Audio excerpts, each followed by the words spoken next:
Good morning. I'm Tyler Martin, and here's the latest from Spectrum Autism Research. Adult autism diagnoses don't routinely follow other diagnoses in childhood.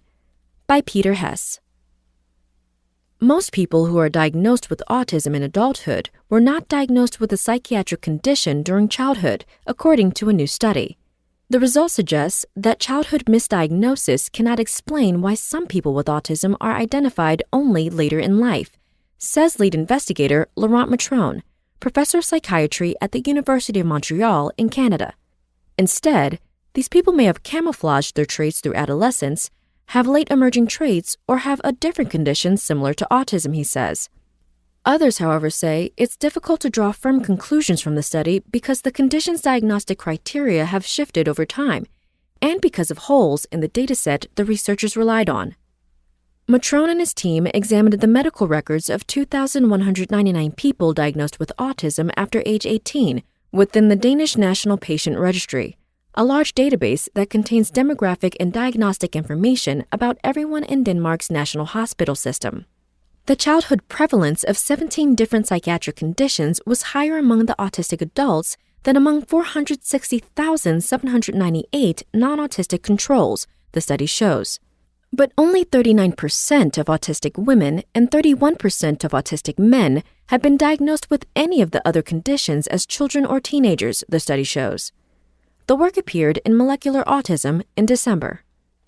The findings likely reflect the fact that the diagnostic criteria for autism have changed several times since the oldest people in the cohort were born, says John Constantino, professor of psychiatry at Washington University in St. Louis, Missouri, who was not involved in the study.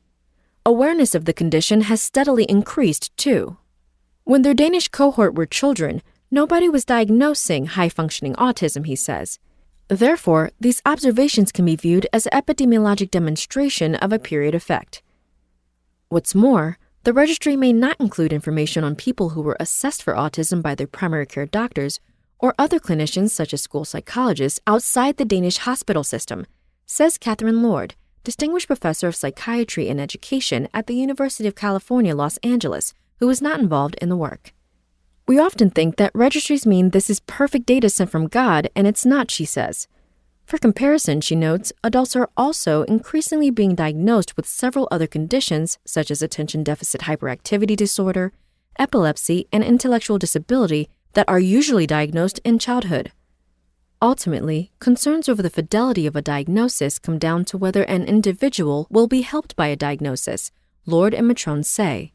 Matrone's team plans to assemble a cohort of people who have had an autism diagnosis since childhood to see whether they differ in important ways from people who are diagnosed as adults.